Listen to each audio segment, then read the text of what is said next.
The first time he saw her, she was stepping off a winter train with nothing but a tattered coat and a wooden box meant for another woman. The wind dragged snow across the empty platform like torn paper, rattling the loose tin on the depot roof. Caleb Rourke stood there in his best shirt, expecting a bride he'd only ever known through ink and hope, and instead met the stranger who looked him straight in the eye and said the line that would break his world open, "I'm not who you ordered." Out on the frontier, some truths arrive like a storm cold, uninvited, and carrying the weight of another life. And sometimes, they're the very beginnings of a story you never saw coming. If this story touches your heart, don't forget to like, share, and subscribe now. Let's begin. The wind cut across the little flagstop platform like it had been sharpened on the edge of the mountains. Snow dragged over the tracks in thin, torn sheets, the way old paper curls when held too close to flame. Whitestone wasn't much of a town, just a bend in the river, a scatter of rooftops, and a telegraph wire that hummed when the storms rolled across Wyoming Territory, but the eastbound train still stopped here twice a week. Enough to remind folks that the world was bigger than what they could see. Caleb Rourke stood alone beside the freight crate that served as a bench, gloved hands folded, boots anchored in the frozen planks. He'd shaved that morning, though the cold already nipped the skin under his jawline. His shirt was the good one white, pressed as best as a man living alone could manage. Collar stiff from being starched too long in the basin. He kept adjusting it, though he didn't know why. Just nerves, maybe. Or the quiet fear that the woman stepping off this train would see straight through him. Her name, at least on the letters, was Anna Lee. Her handwriting had been small and careful, each loop and stroke neat as embroidery. She'd written about music she liked, books she wished she could finish, and the fresh start she prayed Wyoming might give her. Caleb could still recall the first letter he'd sent back, written with the awkwardness of a man more used to scouting trails than speaking his heart. He'd almost talked himself out of sending it. But after years of eating alone in a house too big for one man, and the ghosts of 3 winters spent chasing cavalry raiders through Dakota snowfields, well, he figured a man ought to try something different before his life just folded in on itself. He wasn't expecting miracles, just company. A voice across the table, footsteps that belonged to someone living, not memories of men lost on broken plains. Far down the track, a low whistle echoed, then another, closer. A thin plume of smoke rose through the white air, trailing behind the engine like a black ribbon pulled through water. Caleb stood a little straighter, breath clouding out in front of him. His pulse thudded once, heavy. "Today," he murmured, almost surprised to hear his own voice. "She's really coming." The train screeched and groaned across the rails, slowing until steam wrapped around the platform in thick breaths. The conductor shouted something, half swallowed by the noise, and the doors opened. Passengers stepped down in uneven rhythm.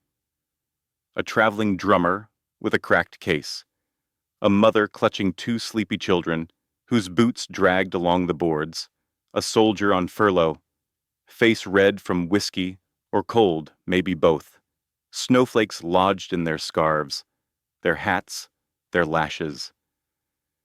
Caleb watched them with the dull expectation of a man waiting for one face, and one face only. Then another figure appeared in the open door, small at first, half lost in the steam.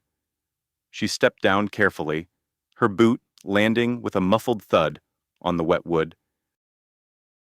Her coat looked like it had been through more than one winter, seams hand-mended, fabric dulled by too many miles. A carpet bag hung from one wrist and pressed tight against her chest, held as if it might vanish if she let go, was a small wooden box, no bigger than a man's hat. She lifted her chin, breath catching on the cold. Her eyes, gray like slate wet from rain, moved slowly across the platform until they settled on him. Caleb's first thought, she's not Anna Lee.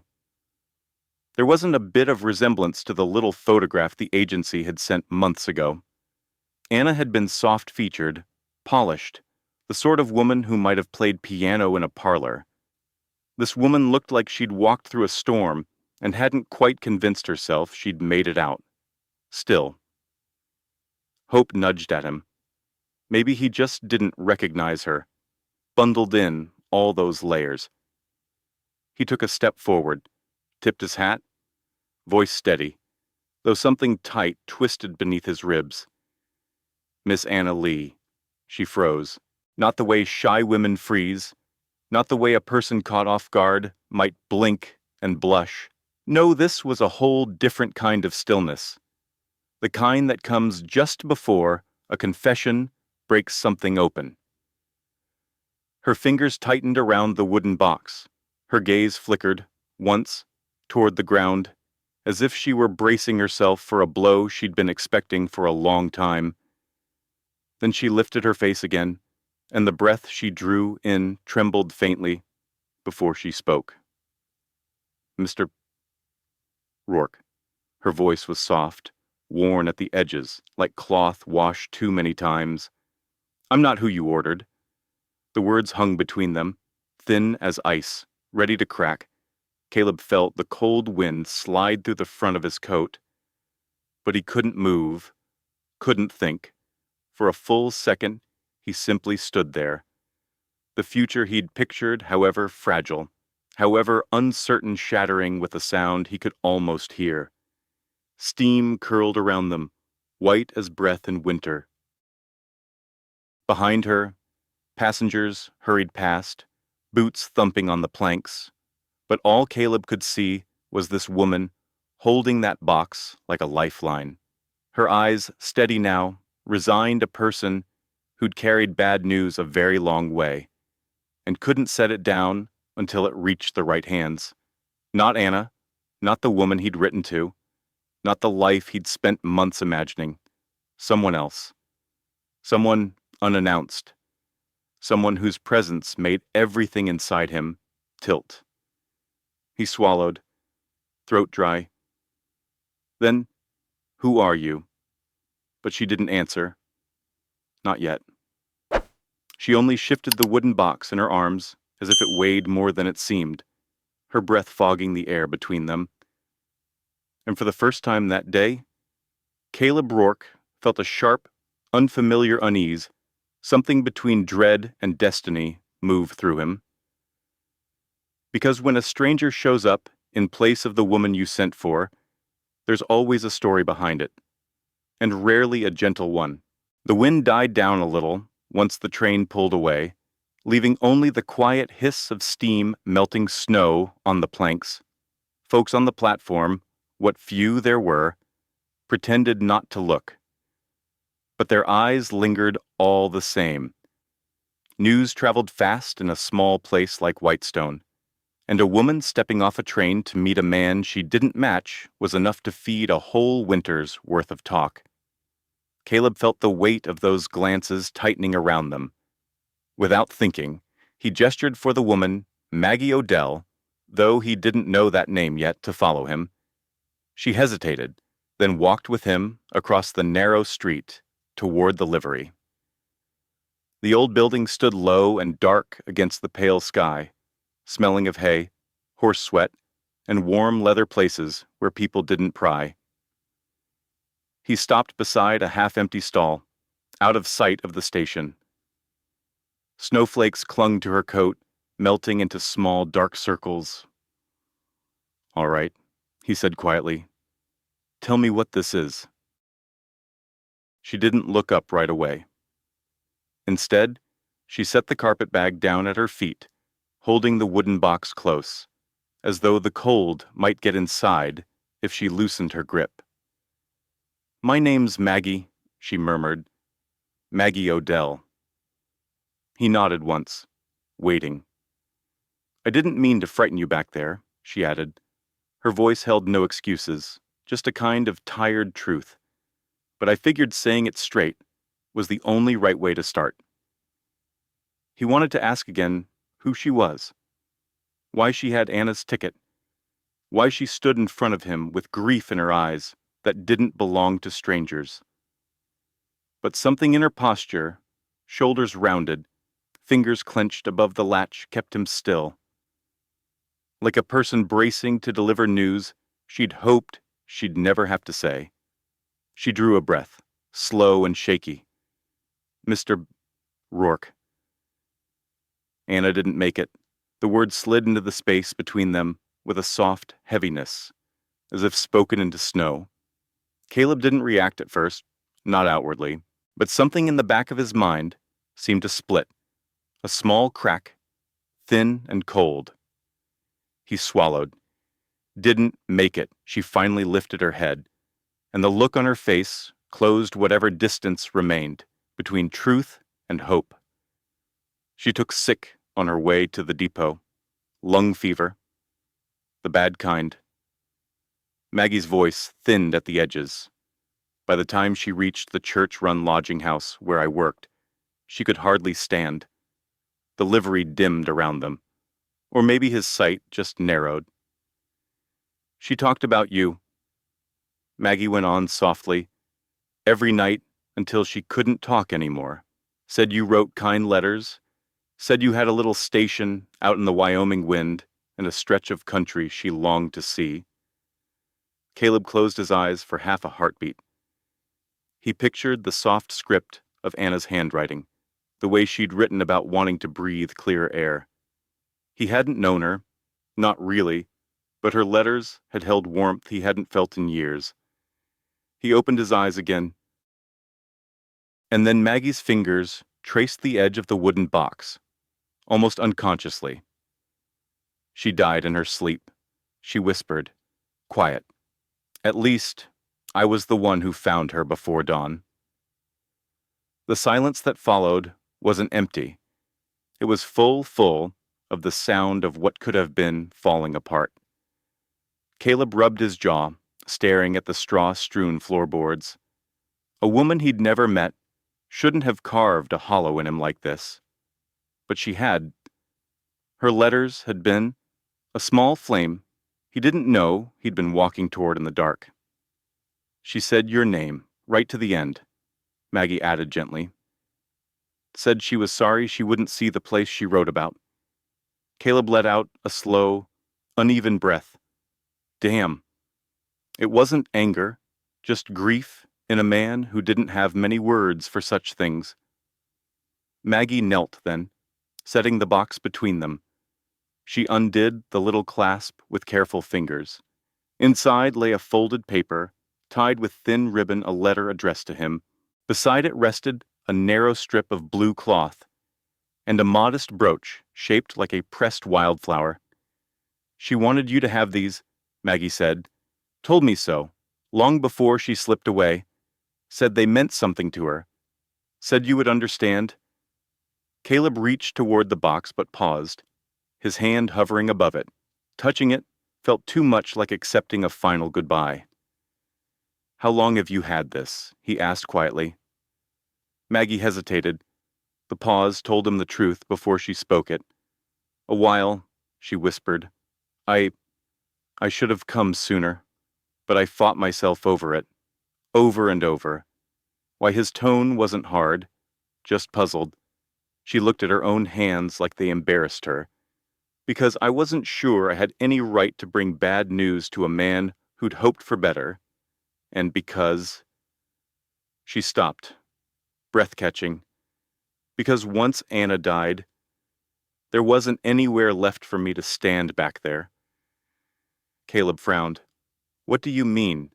She shook her head, eyes shifting away. The church house didn't need me anymore. The mill I worked at before, well, they don't take back the broken ones, and I'd spent all I had burying her proper. She pressed a hand lightly to the box, when the ticket agent said her fare could still be used. I thought maybe I could at least do right by her this one last time.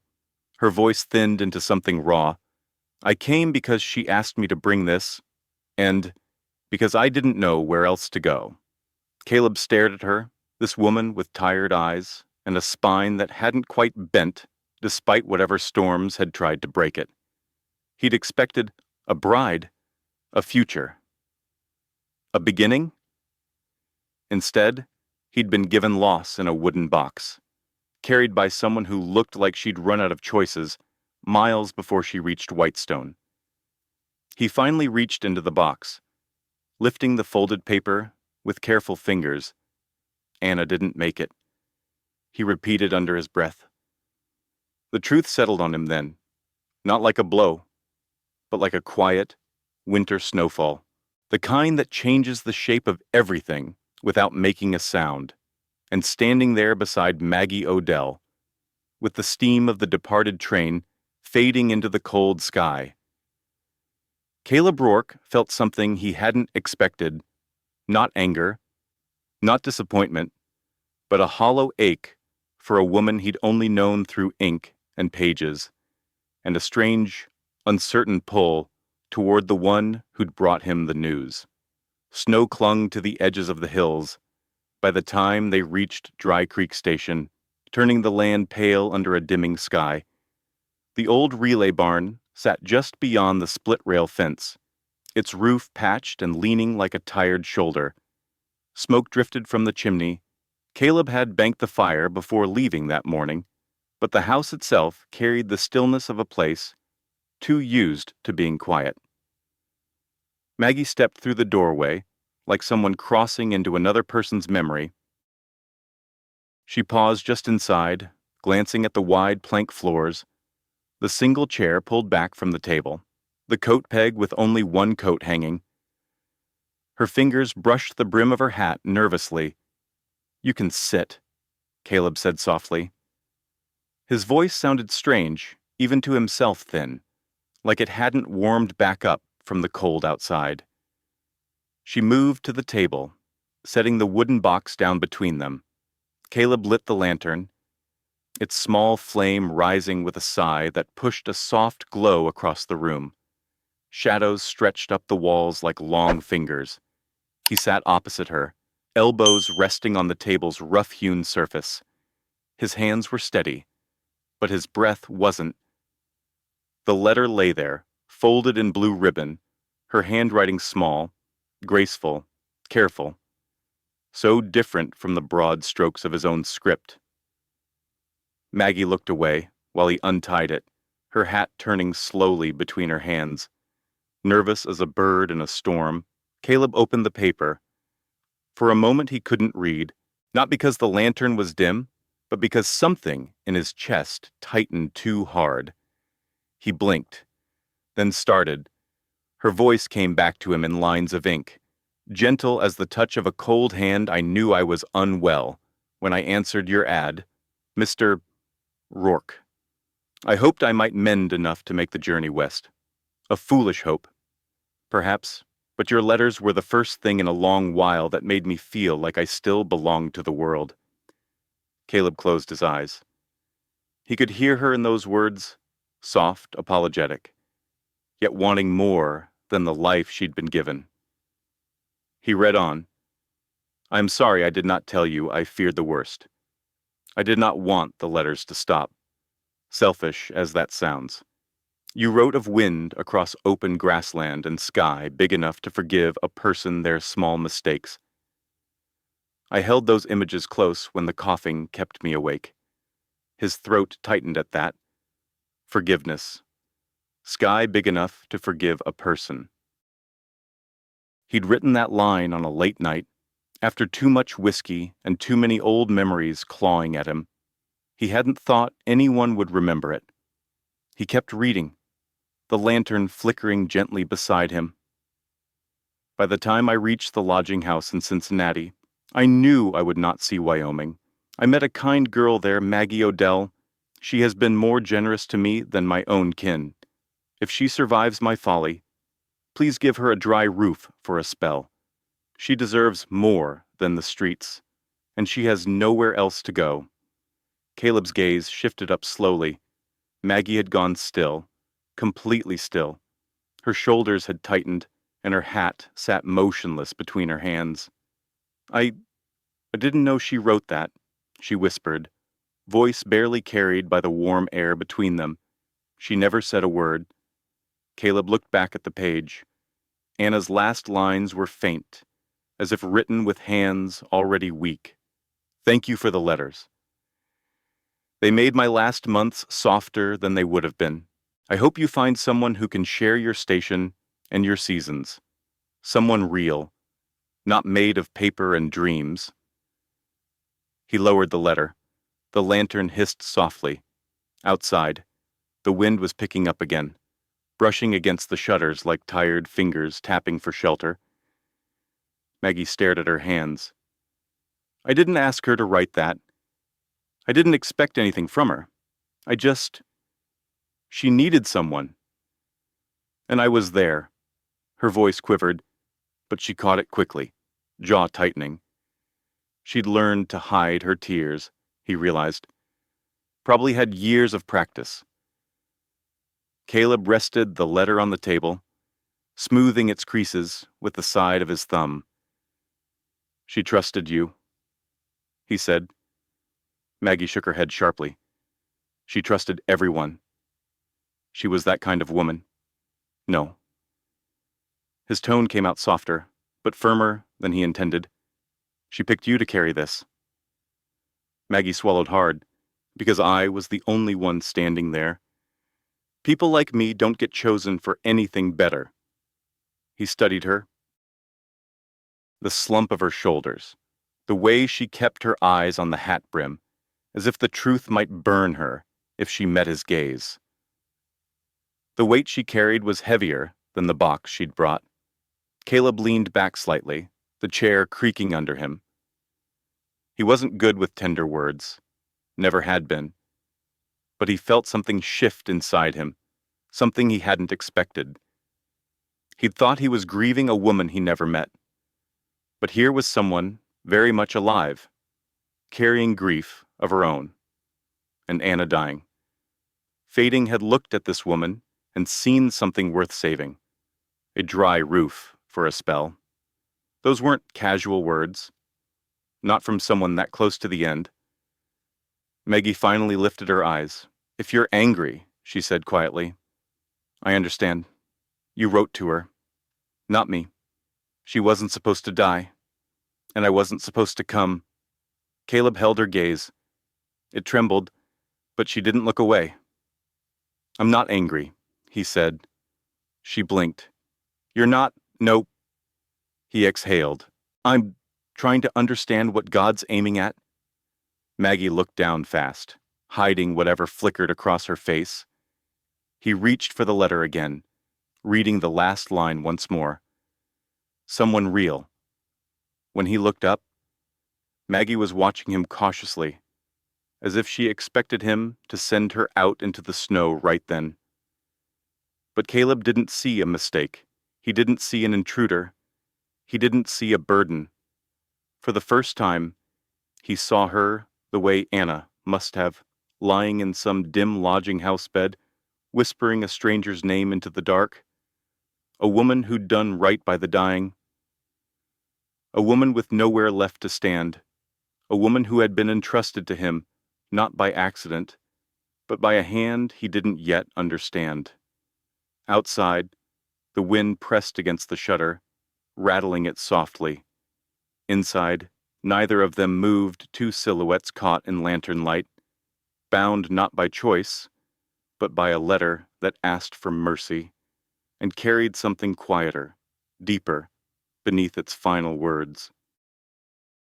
Night fell slow and heavy across Dry Creek Station, the way it sometimes does when winter hasn't decided whether to end or deepen. By the time Caleb stepped out to bank the fire in the barn, snow had thickened into woolly sheets, drifting sideways in the wind. The sky held no moon, no stars, just the low, Gray ceiling of a storm, settling in for a long stay. Inside the house, Maggie sat at the table with her fingers wrapped around a tin cup of cooling tea. She didn't drink it, just held it like it might anchor her in a place she didn't mean to be. Her carpetbag rested near her boots, as if ready to travel again the moment she could slip away. Caleb shut the door against the wind and stamped snow from his shoulders. "It's settin' in deeper," he said. "Road'll be gone by the hour." Maggie straightened a little. "I can still make town." Her voice was steady, but the knuckles on her cup went white. "I've walked farther in worse." He hung his coat on its peg. The lantern light caught in his eyes, reflecting something harder than simple concern. "Whitestone's 6 miles, Miss Odell, and most of that's open stretch. If the wind shifts, it'll blind you." "I won't take your room," she said quickly. "I'll sleep in the barn. I've done that before." "You won't," he answered, just as quickly. "Barn's drafty as an old soldier's story, and cold enough to freeze breath to your collar." She set the cup down. "Mr. Inna—" Rourke, but he cut her off, his tone still quiet, still calm, yet carrying a weight that stopped her mid-sentence. "I've buried too many folks who thought they could outrun weather." His gaze went to the window where snow shook against the glass in flurries of white. "I'm not adding your grave to the hill out back." The words settled in the warm room like something solid. Not a threat, not anger, just truth spoken by a man who'd stood over more than his share of winter graves. Maggie's breath hitched. She looked toward the door again, then back at him. "You don't know me," she whispered. "No," he said, "but that don't change the storm." She folded her arms around herself. "Men have said stay before. Some meant well, some didn't." Her voice thinned. "I've learned not to trust kind offers given in close quarters." Caleb's jaw tightened, not offended, not impatient. "I know the sort you mean." He gestured to the hallway. "But I'm not them." He didn't step closer, didn't soften his voice for persuasion. He simply set the boundary like a fence line, firm, plain, and honest. "The spare room's yours," he said.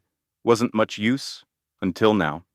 Then, almost as an afterthought, "Door's got a bolt on the inside, and I won't come down that hall unless the house catches fire."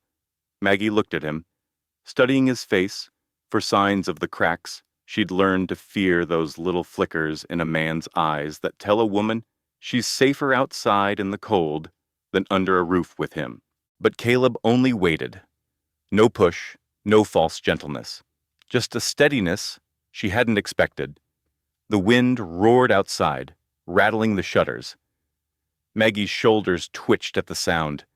She stared at her carpetbag, like it might carry her back to the life she'd left behind. "Storm will bury the road by midnight," Caleb added quietly. "Even a horse'd lose its way." She closed her eyes for a moment. When she opened them, something inside her had shifted. Not trust, not yet, but a tired acceptance that running tonight would end badly. "All right," she said, voice nearly lost in the crackle of the stove. "Just one night." He nodded once, as if he'd expected that answer but hadn't assumed it. Then he picked up the lantern and led her down the narrow hall. The wooden floor groaned under their steps, but the sound wasn't unfriendly, just old. The spare room sat at the end, a small square of space with a bed tucked beneath the window. A quilt lay folded at the foot, stitched carefully, if a little unevenly. Maggie paused on the threshold, taking in the tiny details: a pitcher and basin, cleaned recently, a second pillow, fluffed but unused, a small shelf with nothing on it but a single unlit candle. She touched the quilt, fingers brushing over the handiwork. "Your wife's" Caleb shook his head. No wife, your mother, then bought it off a traveling woman 2 winters back. Figured, well, he stopped, letting the unfinished thought hang. Figured he'd need it someday. For a woman he hoped would walk through his door. He stepped back, leaving space between them. You'll have heat. Door sticks in the cold, but the bolt works fine. As he started to close the door, he paused and left it open an inch, a thin sliver of safety. I'll be in the front room, he said, if you need anything. For a moment, Maggie didn't move. The storm outside surged again, shaking the whole house like a living thing. She clutched her carpetbag tighter, torn between fear and exhaustion. Her gaze drifted back to Caleb. He'd turned away, already giving her privacy, already trusting her to make her own choice.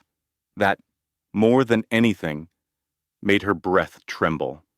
Slowly, carefully, she stepped over the threshold. The floor was warm beneath her boots. She set her carpetbag down by the bed. Her fingers lingered on its handle, as if resisting the idea of letting go. Then, with a long breath that quivered on the way out, she released it. The bag thudded softly against the floorboards. Caleb heard the sound from the hallway.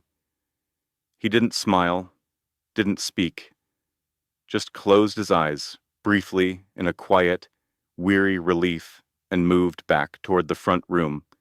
Behind him, in the small spare room meant for a life that never came, Maggie Odell stood alone, hands trembling slightly, not from fear of him anymore, but from the weight of choosing to stay.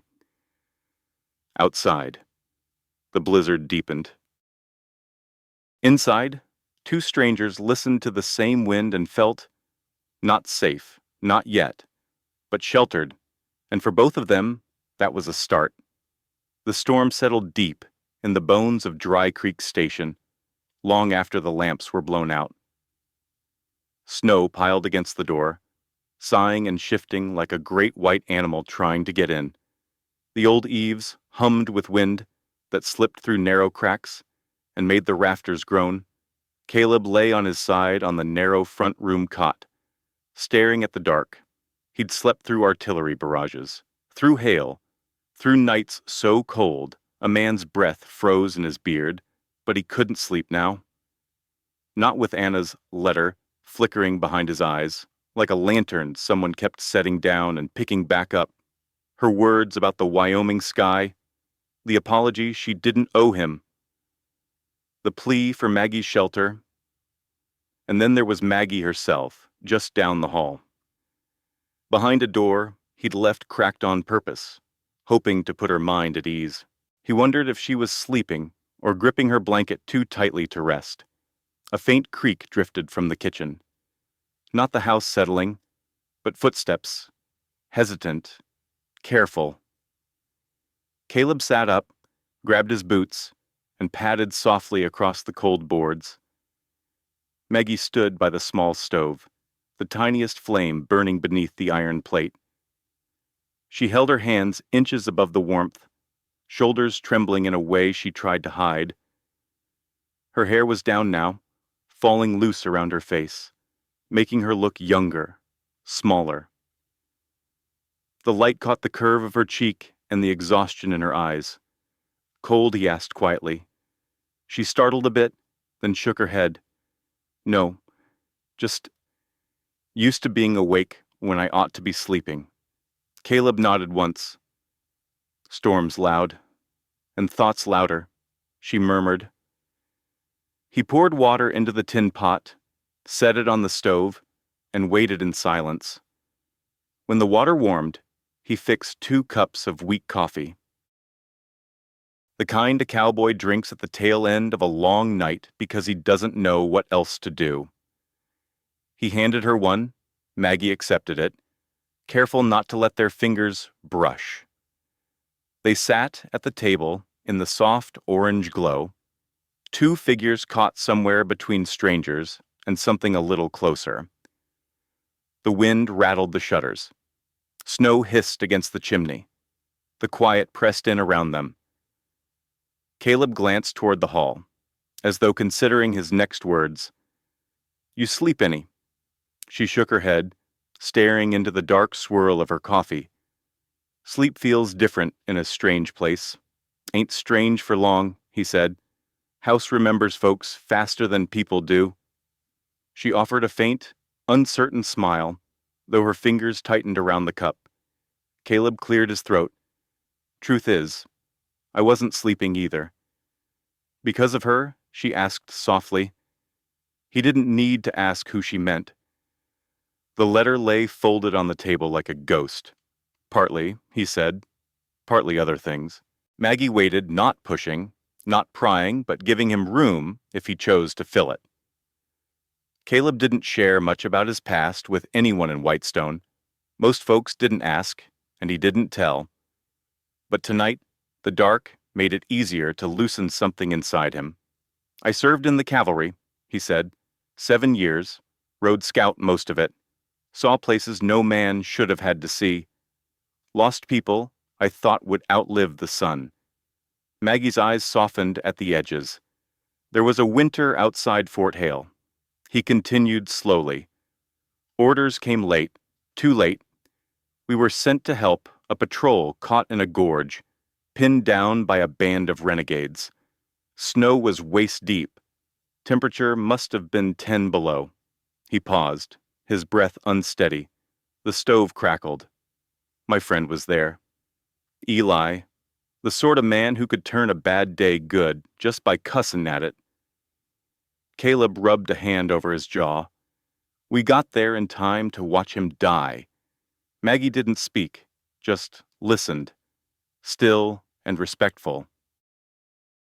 Sometimes, he said hoarsely, I think if I'd left sooner, or pushed the men harder, or read the clouds right, maybe he'd still be around. Maybe I... He trailed off, shaking his head. Old ghosts don't like to let go. Silence settled again, but it wasn't cold. It wasn't sharp. It was the kind of silence a person leans into. Maggie swallowed. I understand that kind of ghost, she whispered, more than you think. He looked up. She set her cup down, hands clasping together as if holding her own history between her palms. I wasn't always a kitchen girl, she began. First job I ever had was in a textile mill. When you're small and quick with your fingers, they put you near the spools. My sister worked there, too. Her voice trembled. She caught her sleeve in the machinery. I was standing right beside her. Caleb's breath stilled. She died before anyone could pull the lever, Maggie said, eyes fixed on some far place beyond the wall. Management said it was unfortunate, but that the machines couldn't stop for one person, so they didn't. He felt his chest tighten. I left after that, she went on. Scrubbed at the charity ward in Cincinnati, helped the sisters tend whoever got brought in, sick workers, dying children, old folks, with no one left. She looked down at her hands. I learned pretty quick, the world doesn't hold on to people who can't earn their keep. Caleb frowned. That's not right. That's how it is, she whispered. He let that hang in the air. He saw now why Maggie's eyes held a guarded shine, why she kept one hand near her carpet bag even in safety, why she'd hesitated so hard at the idea of staying under his roof. She'd watched the world discard people without flinching because if she flinched, she'd be next. They sat that way for a long stretch. The storm moved like a restless animal around the house. Heat shimmered weakly above the stove. Then Caleb spoke, voice low, almost rough. Seems we both know what it costs when someone doesn't make it. Her breath caught, not from fear but from the shock of feeling understood. If only for a moment, she looked at him, really looked, and something in her expression softened. The ice around her began to thaw, just a fraction, like the first drip from an icicle when the sun reaches it after a long winter. She didn't answer with words. She didn't need to. The silence between them changed shape. It wasn't emptiness anymore. It was recognition. A shared wound neither had expected to reveal tonight. Outside, the wind howled and beat against the walls. Inside, two people sat across a small table, each keeping company with their ghosts and finding, for the first time in years, that they weren't the only ones awake in the dark. Morning came softly, though neither of them would have known it if not for the faint gray light pushing through the frost-lined windows. The storm had eased sometime before dawn, leaving behind a world buried under nearly a foot of new snow. The drifts brushed the bottom of the windowsills, sculpted smooth by the wind. Dry Creek Station looked less like a ranch and more like a boat trapped in a sea of white. Caleb opened the front door and shook his head at what he saw. "Road's gone," he muttered. "Whitestone won't see travelers till thaw." Behind him, Maggie wrapped her shawl tighter around her shoulders, peering past him to the yard. Her breath left a soft ring of fog on the cold air. "That deep?" she asked. "Deep enough to swallow a mule." He said, "We won't be going anywhere today." She didn't answer, but something passed across her face. Not fear. Exactly.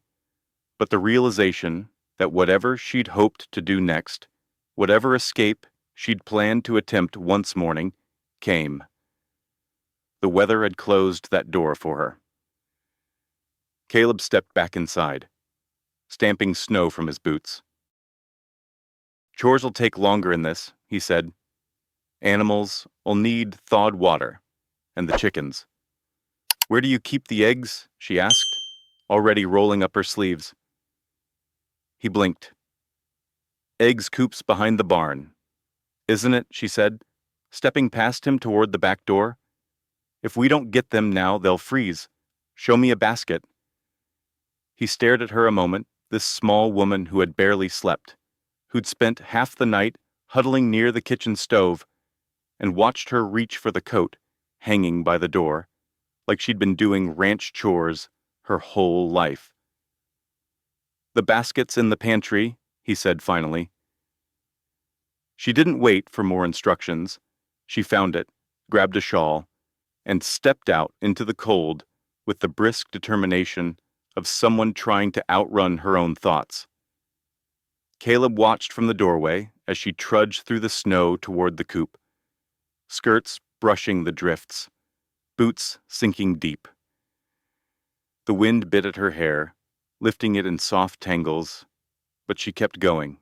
He felt something tug inside him. Not admiration, not yet, but surprise. Respect, even. "Porcelain city lady. My foot." He muttered under his breath. She returned a few minutes later, cheeks red, breath puffing like a steam engine, the basket full of eggs cradled against her coat. "Coop was warmer than I thought," she said, breathless. "Hens are loud this morning. They don't like the cold much." Caleb replied. "Well, neither do I," she said, brushing snow from her cuffs. "But I didn't freeze. Yet." He huffed a quiet laugh, the first one since yesterday's news had hollowed him out, and she caught it. Her eyes flickered, uncertain, but almost pleased. The rest of the day settled into a rhythm that surprised them both. Caleb hauled the water bucket from the well, but Maggie insisted on taking a turn. The bucket sloshed. The cold bit her fingers, and her arms trembled halfway back, but she didn't quit. When she finally set it down inside the kitchen, she blew a stray curl off her forehead and said, "Your well rope's frayed. You'll lose the bucket, come spring, if you're not careful." He lifted a brow. "You've an eye for rope work," she shrugged. "I've an eye for things that break." Later, she tried her hand at chopping kindling. Caleb offered guidance, demonstrating how to hold the axe steady, how to let the weight of the blade do the work. Her first swing embedded itself in the log, crooked, barely splitting the bark. Her second left the blade stuck. "Hold steady," he said. "I am holding steady." She grumbled, bracing one boot on the stump. "You're strangling the handle," he corrected. "Loosen your grip." She shot him a look that said she'd been told how to do things her entire life by people who weren't half as gentle about it. But she adjusted, tried again. This time, the log split clean in two. Her eyes widened. "Well, I suppose that'll do." Caleb felt a quiet warmth slip under his ribs. "Ain't bad for your first try." "Aren't you supposed to say good job?" He smirked. "Didn't want you thinking you were hired on." She rolled her eyes, and he pretended he didn't notice the way the smile tugged at the corner of her mouth as she turned away. While she stacked the wood, he showed her how to line the pieces so they wouldn't ice over. She paid close attention, head tilted, brows drawn in concentration. "You teach fine," she said after a while. He shrugged. "I've taught men who didn't listen half as well. Soldiers, some fools. Difference being," he gave her a look, "soldiers at least know they're fools." She laughed softly, the first real sound of lightness he'd heard from her, and for a moment, the storm outside felt far away. As the day edged toward evening, Caleb mended a tear in his work shirt. He sat by the stove, needle in hand, thread dangling. Maggie passed by, saw the crooked stitches, and stopped dead. "What in God's name is that?" she asked. "Mending," he said. "That," she pointed, "is crime?" He frowned. "The shirt don't care how it looks."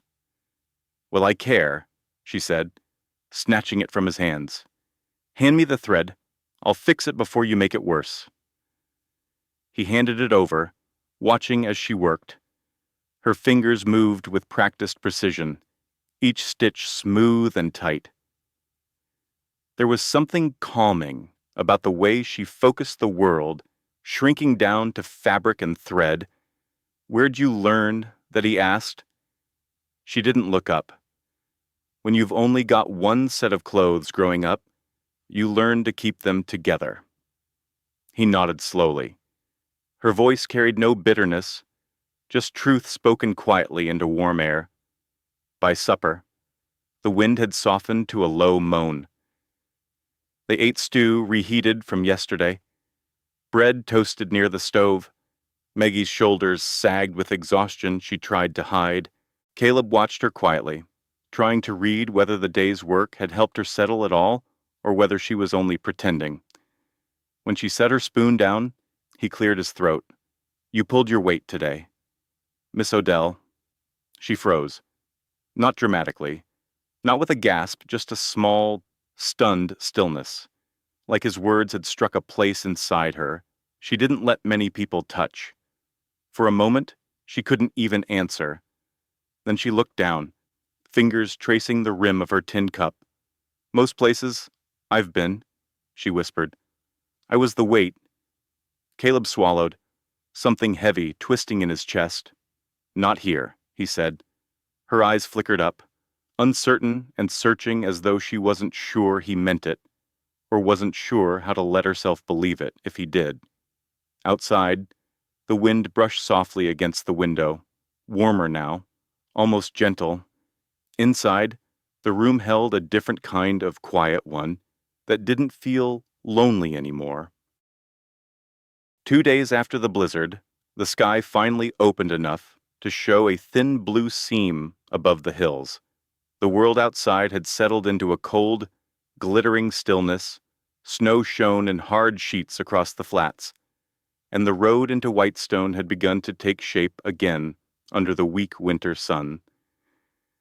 Caleb saddled the bay mare, brushing frost from her mane. "Need salt, feed, too. And I want word from the fort." He expected Maggie to stay behind. The station was warmer than it had been in days. and she still looked tired around the eyes. But when he stepped back toward the porch, she was already pulling on her shawl. "I'm coming." He blinked. "Town's a long stretch in this cold. I've walked farther for less." She tugged the shawl tighter. "I need to ask around. For work. Or a place that takes lodgers." He opened his mouth to argue, but one look at her expression, that quiet, determined set of her jaw, told him he'd save his breath. Caleb wasn't a man who liked pushing people into decisions, and Maggie wasn't a woman who took kindly to being told what she could do. "All right," he said, "but stay close." She nodded. Though she didn't say she needed his protection, pride wouldn't let her. Whitestone looked half frozen and half awake as they rode in. Smoke twisted from chimneys, horses stamped at the hitching posts. The sign for the Silver Lantern Saloon creaked overhead, icicles hanging off its edge like broken teeth. Beside it stood Harlan's forge, the familiar clang of metal echoing into the cold air.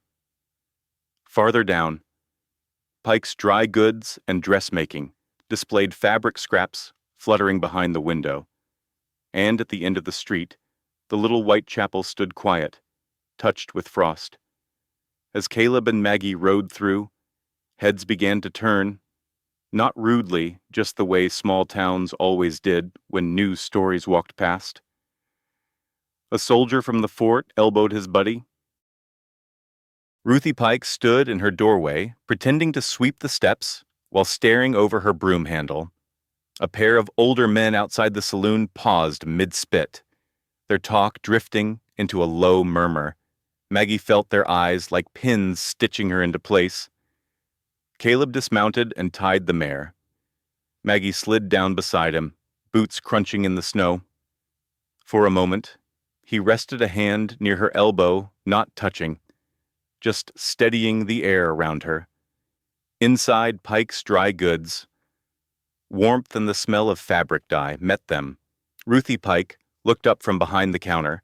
Her smile was bright, too bright the kind women wear when they're about to ask questions they shouldn't. "Well, if it isn't Caleb Rourke," she chimed, and someone new. Caleb kept his face calm. "Maggie Odell. Storm caught her out by the station." "Oh," Ruthie leaned forward. "And she's staying with you." Maggie stiffened.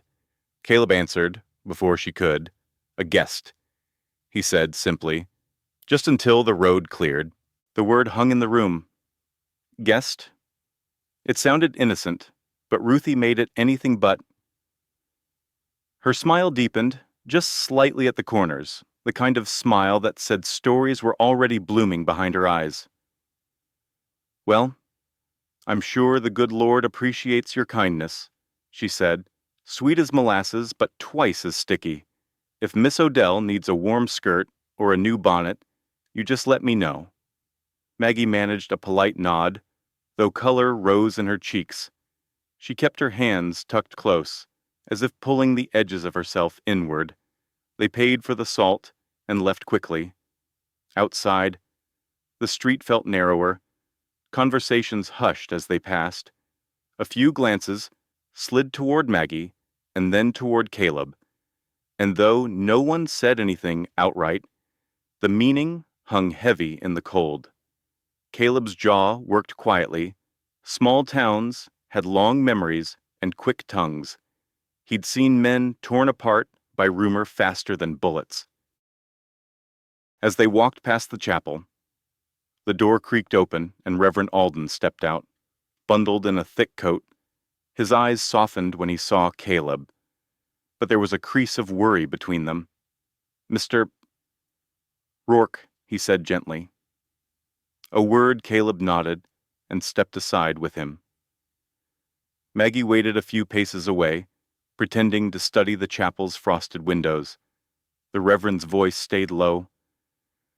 "This territory isn't kind to a woman's reputation, especially a woman alone. Folks talk, and talk becomes belief before a person can defend herself." Caleb glanced back at Maggie. She stood straight, shoulders squared against the cold wind. Strong, but alone all the same. "I'm just giving her shelter," Caleb said. "I don't doubt your intentions." The Reverend touched his hat brim. "But be certain your mercy doesn't cost her more than she can pay." Caleb felt those words settle deep. He didn't reply, only nodded once before rejoining Maggie. She searched his face. "What did he say?" "Nothing untrue," Caleb said quietly. They mounted up. The air between them had changed, not colder, but heavier, as if the town had placed something invisible on Maggie's shoulders. They rode in silence for nearly a mile before Maggie finally spoke. "I'll be gone on the next coach out." Caleb tightened the reins. "There's no need for that." "There is," she said, staring straight ahead. "I won't be the reason folks spit your name in the dirt." "You won't," he said firmly. "You heard them," she murmured. "Their eyes follow me like they're counting the hours until some story starts. I've had that look on me before. It never ends well." The wind carried her words off the road, but the ache in them stayed. "You didn't ask for me to come," she continued. "You didn't ask for any of this. Soon as I can get fair, I'll go. It's better that way." Caleb looked at her, really looked, and felt something twist. A mix of protectiveness and frustration, and something he didn't have a name for. But he didn't argue further. Not yet. The time for that would come. For now. The only sound was the mare's hooves striking packed snow and the uneasy breath of a woman already preparing to leave before anyone could push her. And behind them, Whitestone's whispers carried on the wind soft, persistent, and sharper than any storm. Snow still clung to the eaves when they returned to Dry Creek Station, though the sky had cleared into a brittle blue. The air bit at exposed skin and settled into Caleb's coat, but neither he nor Maggie spoke as they dismounted. Caleb led the mare into the barn. Maggie walked inside the house alone. When he joined her, the lantern was already lit, casting yellow light across the small front room. She stood by the table, her hands pressed against its edge, breathing slow and shallow, as though trying to hold herself together by sheer will. He shut the door gently behind him. "You're set on leaving," he said, his voice something steady but strained underneath. She didn't look at him. "It's better for everyone. Whitestone talks," he said, stepping closer. "But talk ain't truth. Talk becomes truth," she whispered. "Once people start shaping it." Caleb exhaled through his nose, fighting the urge to argue. A loud man would have shouted. A selfish man would have insisted she stay. But Caleb had never been either. He pulled out a chair, sat, and waited the way a man waits out the last hour of night, knowing dawn's coming, but not sure what it'll look like. After a long minute, he said softly, "Maggie, why are you so set on running from here? This house ain't a trap." She flinched, a small, involuntary thing. Then she reached for the wooden box on the table, Anna's box, and held it against herself like a shield. "That's not why," she said. Then what his tone didn't push. It invited. Maggie swallowed hard. "You don't understand. I'd like to." Her breath shook. The storm outside was quieter now, but inside her, something was gathering like thunder, trying to find a place to break. She sank into the chair opposite him. The box thudded gently onto the table between them. Her fingers tightened along its edges. "I didn't come straight west after she died," she said. Caleb didn't move, but every muscle in his back drew still. Maggie stared at the box. "You probably think I took the ticket and got on the next train. That I was brave or dutiful." He didn't answer. She wasn't looking for comfort, not yet. I didn't. She whispered. I kept her box under my cot for 3 weeks.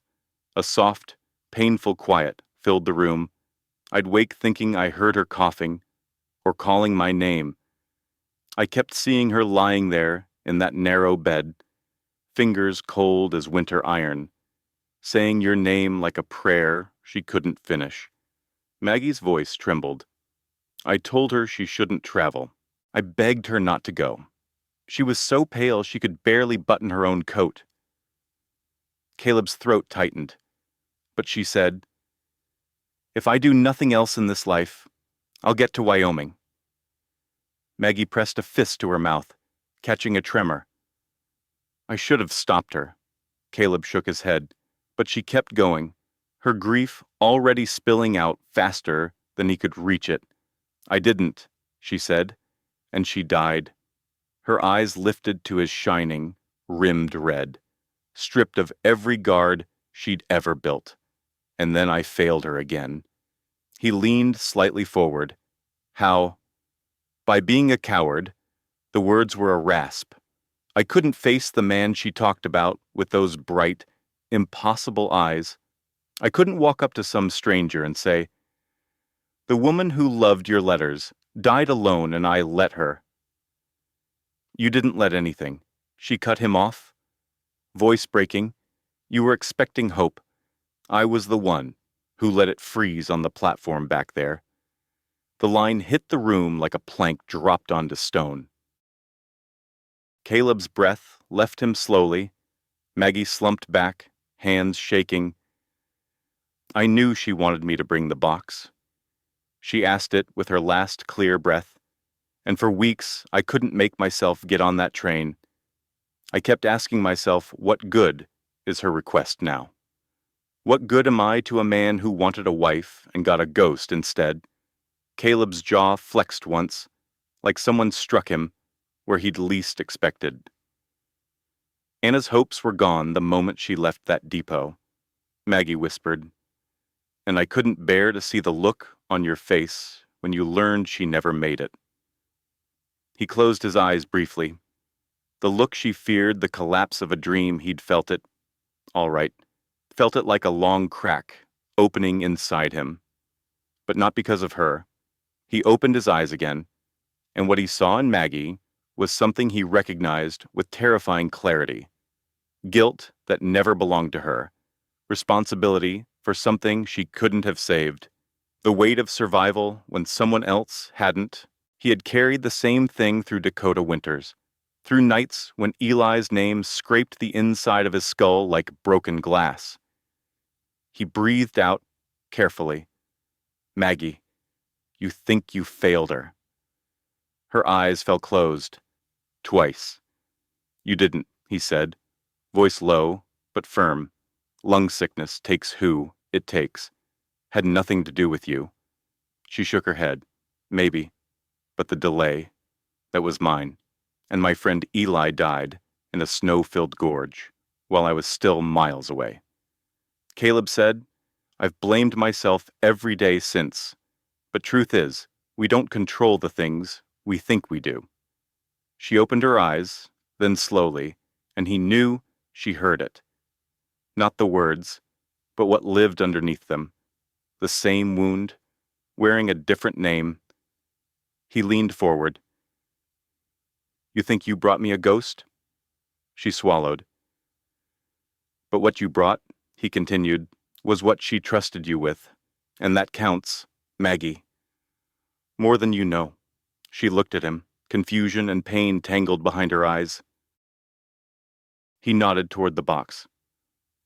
You carried her last hope, not failed it. Something broke then, not loudly, but quietly, like a brittle piece of ice cracking under the first touch of spring. Maggie lowered her head. Outside, the wind swept a soft breath across the shutters, almost a sigh. Inside, the table held the weight of a box that had traveled farther than either of them, and hearts that, for the first time, recognized each other's grief not as a burden, but as a mirror. Morning broke in a quiet gray, the kind that softened every edge of the world. Meltwater dripped from the eaves in slow, rhythmic beats, tapping out the first hints of thaw. The storm had passed, but its weight lingered like a memory on the air. Maggie woke early, too early. Sleep had been thin and restless. Caught between guilt loosened the night before and uncertainty of what came next. She washed her face with cold water from the basin, smoothed her hair, and set her jaw with the resolve of someone preparing to move on again. She folded her quilt, rolled her stockings, packed her few belongings with neat, clipped motions. The wooden box she placed last, setting it carefully on top of her things before closing the carpet bag. The door stayed open while she worked. She didn't close it until she was done. Outside, Caleb was already at the corral, pitchfork in hand, breaking up ice and tossing hay to the horses. His movements were steady, but there was a heaviness in them, like someone thinking too hard with each breath. Maggie stepped outside, carpet bag in hand. The cold bit her cheeks, but she didn't flinch. She walked toward the fence, boots crunching the snow melt crust. He saw her coming and leaned the pitchfork against the rail. "Morning," he said. "Morning." Her voice was polite. Distance tucked neatly between each word. Caleb wiped his hands on his trousers. His breath made pale clouds in the air. "You pack already?" "Yes." He nodded, not approving, not disapproving, just registering. "Coach won't run till the road's clear, all the way to the canyon pass. I can walk to Whitestone."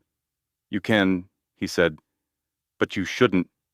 She exhaled sharply, looking down at the snow. "You don't have to keep convincing me I'm safe here. I know you mean well, but my being under your roof, the town's already decided what story it wants to tell." Caleb rested his forearms on the fence rail, looking out across the white stretch of land. When he spoke, his tone was low, steady, a man choosing words deliberately. "I didn't order a woman like a new saddle," he said. Maggie blinked, caught off guard. "I asked for a chance," he continued.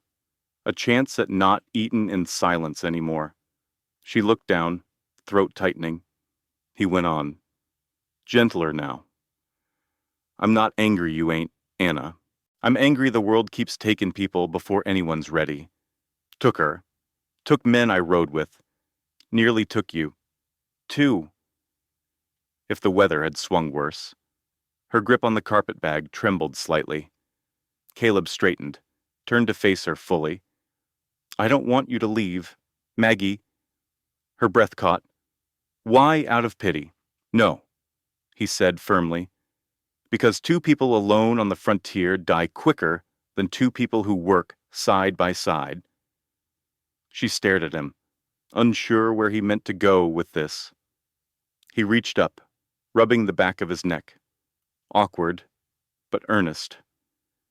"I've got a relay garden behind the barn. Haven't planted it proper in years. Soil's still good underneath. Could grow more than I can eat alone. Sell the rest to Whitestone. Maybe the fort." Maggie frowned, confused. "What does that have to do with stay?" Caleb said. "Stay till spring thaw. Help me get that garden running again. In return, you get half the profit. That's money in your pocket, food on the table, and a roof that don't shake loose in the wind." She stared at him, stunned. "It ain't charity," he added quickly. "Not a promise. Not a proposal." His jaw worked, a hint of embarrassment crossing his features. "Just a fair deal between two folks who could use a little more steadiness in their lives." Maggie's breath shivered. She looked at the barn, the corral, the faint steam of the horses breathing in the cold air. All of it felt more solid than the places she'd been before Mills, charity wards, back alley boarding houses, where safety was a coin toss, but she wasn't sure. She'd never been sure of anything that didn't eventually break. He saw her hesitation, didn't rush her, didn't fill the silence with promises he couldn't keep. "When spring comes," he said quietly, "you go if you want, no questions, no debt between us. And until then," she whispered. "Until then," he said, "you're not a burden. You're a partner in work that needs doing." Her eyes glistened, not with tears, but with something far more fragile, the shock of being treated like someone capable, someone equal. She looked down at her carpetbag, then up at him. "You don't know what you're asking," she murmured. "I think I do." She shook her head softly. "I've been treated like a stray dog by half the places I've stayed, like a spare piece, or something men think they can close a door behind."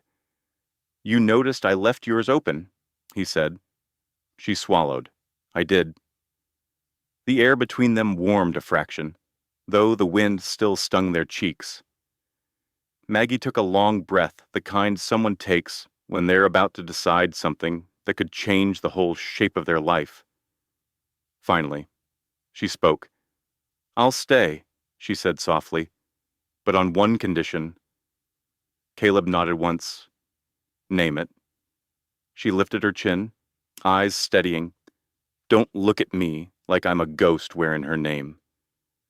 He froze. "If I stay," she continued, voice trembling, just enough to show how much this mattered, "I stay as Maggie Odell, no one's shadow, no one's second choice."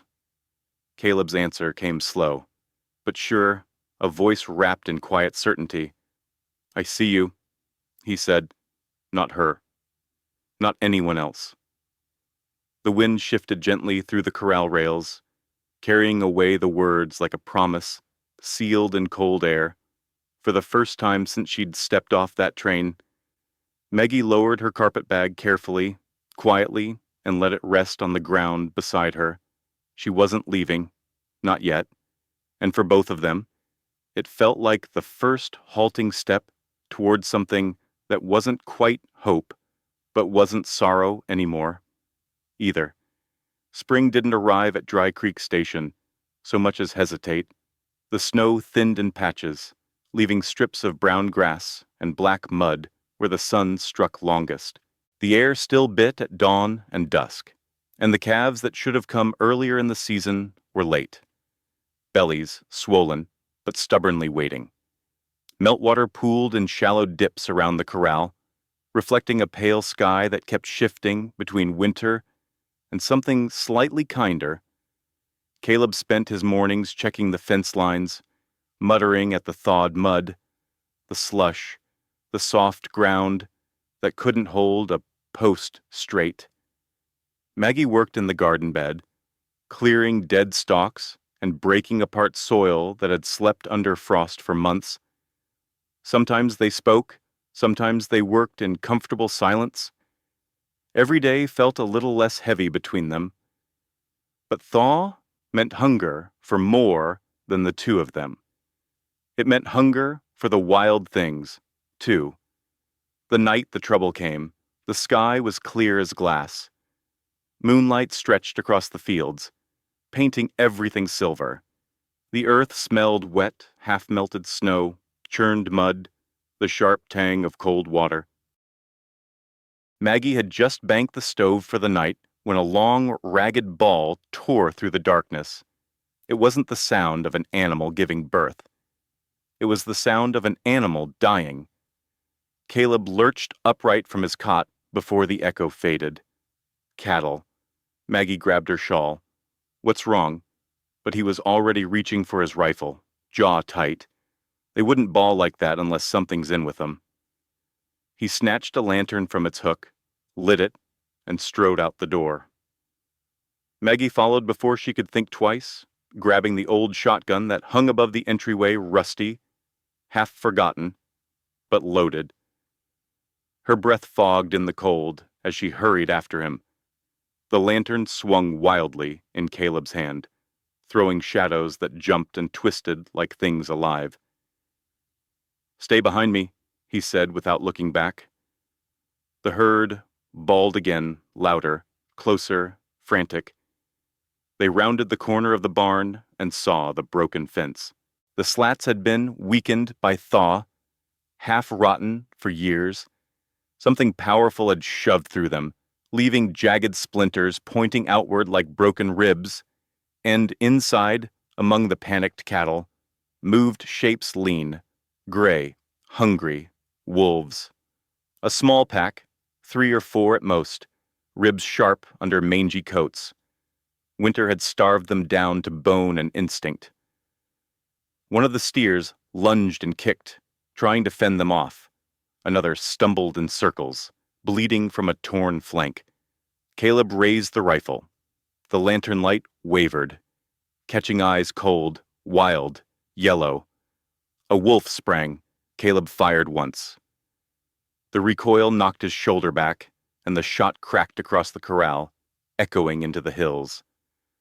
The wolf crumpled, but the others darted in closer, driven half mad by hunger. Maggie lifted the shotgun, hands shaking. She didn't know how to shoot, not properly, but instinct made her thumb the hammer back. The click sounded too loud in her ears. "Stay close," Caleb barked. A steer barreled past them, slipping on the mud and nearly knocking the lantern from Caleb's grip. The herd churned, blind with terror. Another wolf lunged at Caleb's leg. He swung the rifle down hard, striking it, but the ground beneath him turned to slick ice where the thaw had refrozen. His boot slid out from under him. Caleb, he hit the mud with a thud that knocked the breath from his chest. The rifle flew from his grip and skidded into the dark. The lantern swung wildly, then slipped from his hand and went out with a hiss, plunging the corral into moonlit chaos. One wolf, desperate and snarling, snapped for his thigh. He kicked out, but the animal's teeth caught the edge of his pant leg, and then the long horn of a panicked steer swung past, clipping his leg instead and ripping a deep, jagged strike across his flesh. Caleb gasped, grabbing at his thigh as blood soaked into the mud. Maggie didn't hesitate. She fired. The shotgun blast shattered the night, the recoil nearly throwing her back. The wolves scattered, their yelps fading into the dark as they fled the sudden violence. Silence fell. Not true? Silence, but the heavy, ringing kind that comes after danger breaks. Maggie dropped the shotgun and ran to Caleb, slipping on the mud, knees hitting the ground beside him. Caleb, look at me."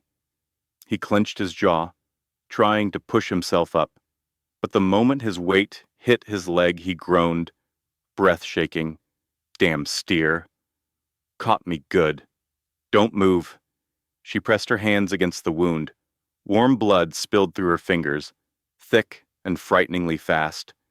She looked around wildly, but there was nothing, only mud, darkness, and the faint glow of moonlight.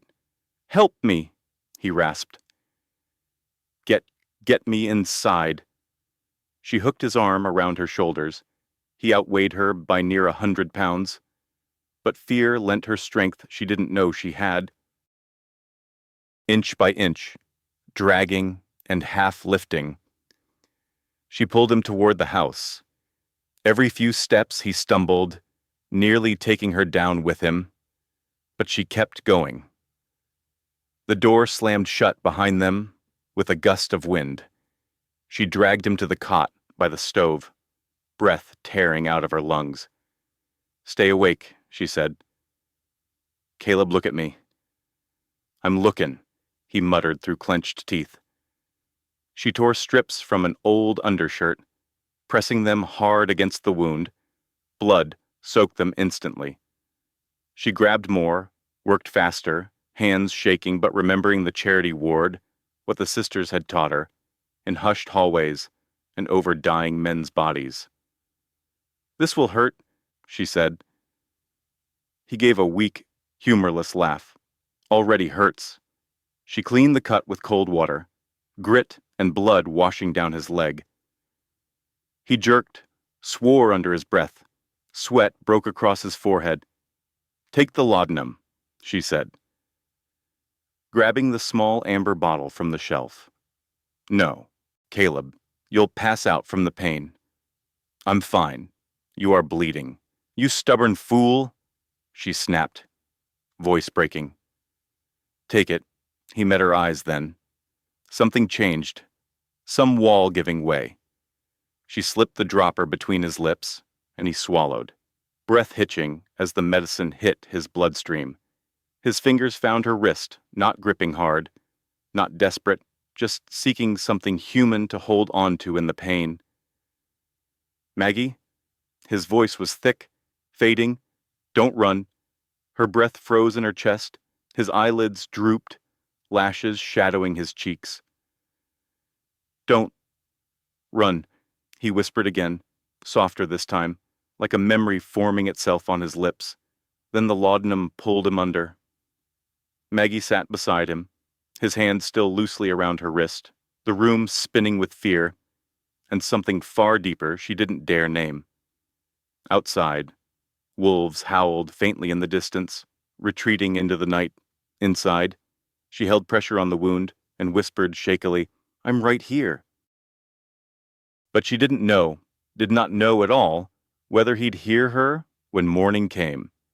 Fever changed a man's face. It softened lines that were carved there by years of wind and grit. It made even someone as iron-spirited as Caleb Rourke look strangely young, too young to be holding so much pain behind closed eyelids. For 3 days, he drifted in and out, caught somewhere between memory and the present. 1 hour he'd reach for his rifle, breath coming fast, calling a name Maggie didn't recognize. The next, he'd mutter half a word about Anna or Eli or the cold. Sometimes he didn't speak at all, just lay still, skin hot to the touch, his breath uneven. Maggie stayed. She never said aloud what that choice cost her, the fear, the exhaustion, the raw ache in her shoulders, but she stayed. She kept the fire fed, sometimes waking every hour to throw on more wood so the cold wouldn't sneak into Caleb's bones. She hauled water from the well, steam rising from the buckets in the early morning chill. She checked the cattle, patched the broken fence with rope and stubborn determination, fed the chickens, cracked ice from the troughs, and cleaned Caleb's wound twice a day with cooling hands that refused to tremble. Dry Creek Station, which had felt like a stranger's place when she first stepped into it, began to move to her rhythm, her footsteps, her breath. By the 4th day, snowmelt had carved little rivers through the yard, glinting like silver threads between patches of mud. The world was slowly waking up, but Caleb was not. Maggie sat by his side, wiping sweat from his brow with a cool cloth. His fever rose and fell like an unpredictable tide. Sometimes he squeezed her fingers with surprising strength, like he was trying to hold onto something that kept slipping away. Other times, his grip loosened entirely, hand falling limp beside the blankets. And every time it happened, something in Maggie went cold. "You stubborn man," she murmured once, adjusting the quilt around his shoulders. "You better fight. You hear me. I did not haul you across that yard to have you quit now." Caleb didn't answer. His breathing rasped softly. She reached for more water. Late on the 5th afternoon, hoofbeats crunched through the half-frozen mud outside. Maggie stepped onto the porch just as a uniformed rider came into view, a stocky man on a bay gelding, dust rising from his coat despite the damp air. "Ma'am," he said, touching his hat, "Sergeant Baines, Army Outpost. I'm looking for Caleb Rourke." "He's alive," Maggie said, "but only just." Relief softened the man's features. Good. Major had me ride out. We've a contract for beef this spring. Needed to know if he was still with us, or if we were dealin' with next of kin. Maggie folded her arms, partly for warmth, partly to steady her voice. He's still with us. That's fine news. Baines glanced toward the house. You want me to take word into Whitestone. Anything you need fetched. It was an easy out. A clean door swinging open. She could secure a boarding room, a place on the next stage, a future without wolves or fever, or a wounded rancher whose breath faltered in the night. For a moment, she felt the old instinct run before someone could push her, leave before she disappointed anybody else. She saw the shape of her carpetbag in her mind, the faint lines of the train tracks leading west or east, anywhere but here. Baines waited patiently. Maggie licked her lips, tasting the dryness of nerves, of choice. Then she shook her head. Tell Ruthie Pike, she said slowly, that I'll have early greens ready in a few weeks, if the Lord's kind. The word surprised even her. The sergeant nodded, mounted up. I'll pass it along. As he rode off, Maggie stood on the porch for a long time, hands cold, heart warmer than she wanted to admit. She hadn't asked for a room, hadn't asked for a stage seat, hadn't asked for a way out.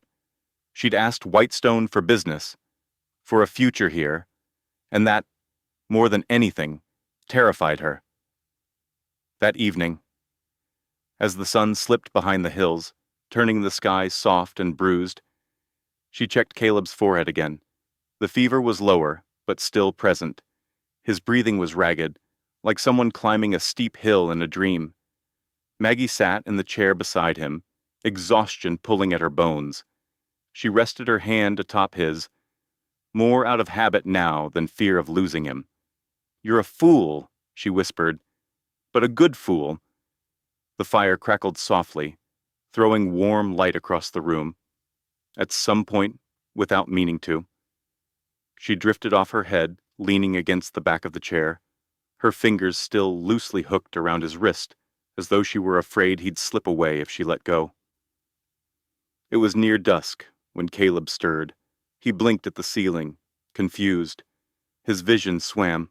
His leg pulsed with a deep ache, wrapped tight beneath the layers of cloth. He tried to shift, hissed softly, then turned his head. Maggie slept beside him, her face slack with exhaustion, hair falling loose across her forehead. Her hand still held his, fingers curled around his wrist like she'd tethered him to the world. Caleb stared, breath catching in his chest. It wasn't obligation in the way she leaned toward him. Wasn't guilt. Wasn't some dying woman's request, haunting the edges of her conscience. It was something steadier, something quieter, something that felt like roots growing in thawing ground. He swallowed, throat thick. She wasn't here because of Anna anymore. She wasn't here because of pity, or necessity, or lack of options.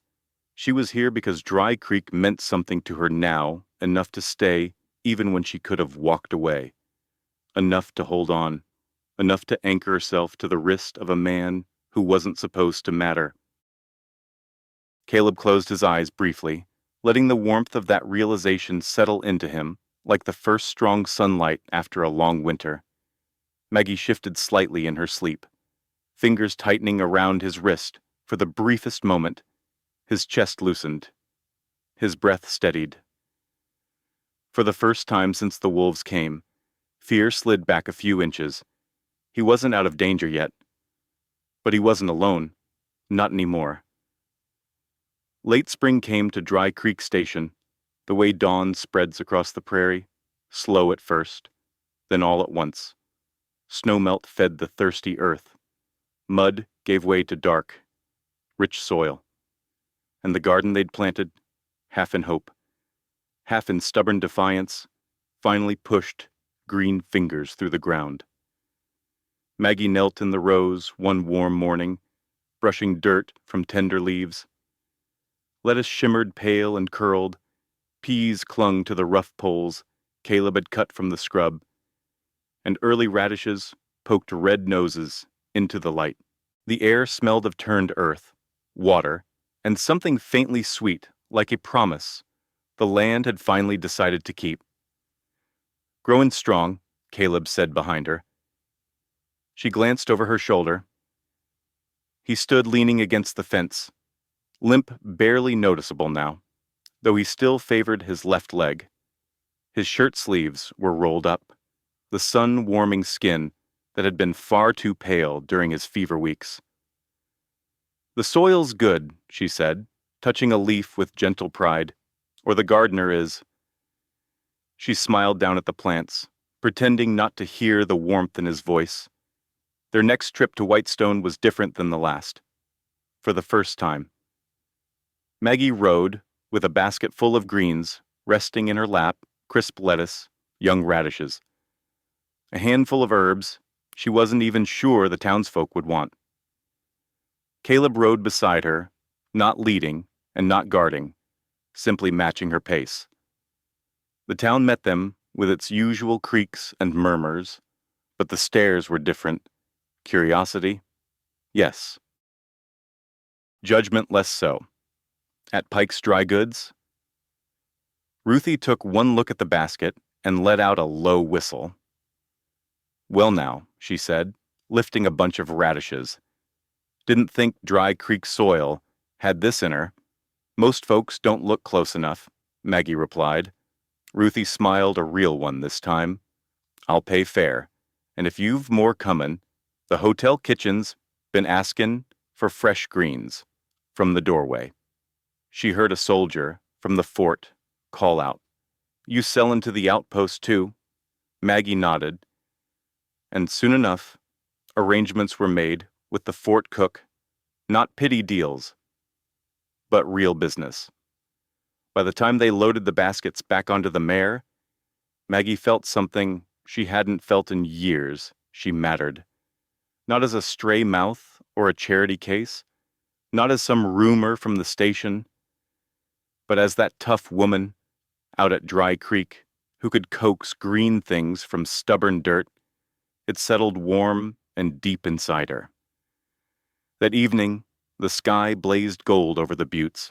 Sunset brushed the land in soft fire, lighting the fields and the little garden fence until they looked almost unreal, like a painting a traveling preacher might carry in a worn book. Caleb set 2 chairs on the porch. Maggie joined him with the ledger in her lap, brushing soil from her skirt hem. The air carried the faint scent of sage and new grass. For a while, they just sat comfortable, quiet, the kind of quiet that didn't need filling. Caleb shifted slightly, reaching into his coat pocket. "I've got something for you," he said. Maggie looked up, wary but curious. He held out a ribbon, soft blue, edges frayed from years and hands that had loved it too long. Anna's ribbon. Maggie froze. "Caleb, it ain't a token," he said gently. "Ain't a claim. It's something she wanted you to have. She wrote about it. Said you'd know when to wear it." Her breath shivered. "She was fond of you," he added. "Trusted you. And she was right to." Maggie held the ribbon like it was a living thing. "I don't want to take her place." "You couldn't?" he said. "No one could." She looked down again, the ribbon trembling between her fingers. He waited until she met his eyes before he spoke next. His voice was slow, steady the way a man talks when he's carefully laying down truth. "I sent for a stranger I'd built up in my head." He paused. "Got a real woman instead." Her throat tightened. He looked out across the field, sunset catching in his hair. "I didn't order you, Maggie Odell. Didn't expect you. Didn't imagine someone with your grit, or temper, or the way you can pull a man back from his own darkness without saying a word." Maggie stared at him, heart twisting painfully. He turned back to her, eyes steady. "But if you ever chose to stay..." His voice dropped, soft as dusk settling. I'd be grateful all my days. She didn't breathe for a moment, not out of shock, but out of something gentler. Something that felt like a door opening inside her chest. But she didn't answer with words, or declarations, or promises she wasn't ready to make. Instead, she reached for the ledger resting in her lap, opened it to the next blank page, and began quietly sketching lines for next month's planting peas here, squash there, maybe potatoes, if the soil warmed fast enough. Caleb watched her work. Then his gaze shifted to the carpetbag, leaning by the door, not by her bed, not near the threshold, just there. Unpacked. Unmoved for days now. Something eased in his shoulders. She wasn't leaving tonight, or tomorrow, maybe not when spring ended, either. The sun sank behind the buttes. The last light brushed their faces, turning everything soft. Two silhouettes sat on the porch, a man with a healing leg and a woman with a ledger, both looking out at a garden that had finally begun to grow. Dry Creek Station didn't look abandoned anymore. There was smoke from the chimney. Light in the window, green things pushing through the dirt, and a kind of peace neither of them had known in a long time. As the first star appeared overhead, a quiet voice rose in the stillness, the narrator of their unfolding life. She wasn't who he ordered, but out here, under that wide Wyoming sky, sometimes the wrong arrival is the only way the heart ever gets home. Sometimes, healing begins where we least expect it, on a cold platform, in a stranger's voice, or in the quiet work of two wounded people learning how to share a roof. Caleb and Maggie never set out to save each other. They weren't searching for love or redemption or even a second chance. They were just trying to survive the long winter life had handed them. But out here on the frontier, small mercies can change the shape of a life. A place at the table. A steady hand in the dark. A voice saying, "You don't have to run." Their story reminds us that the people who stay gently, imperfectly, without asking for anything in return, can become the ones who stitch us back together. And sometimes the home we find isn't built from plans or promises, but from two souls stubborn enough to keep showing up. Out under these wide western skies, the heart learns a simple truth: we are not meant to walk the lonely roads alone. Thank you for sitting with us through this journey beneath the wide western sky. Stories like this live because kind hearts choose to listen, to feel, and to walk a few miles in another's boots. Your presence here means more than you know. Every like, share, and subscribe helps us keep these quiet, human stories alive, helps us light one more small lantern against the long night, and remind the world that compassion still travels far. Thank you for being here with us.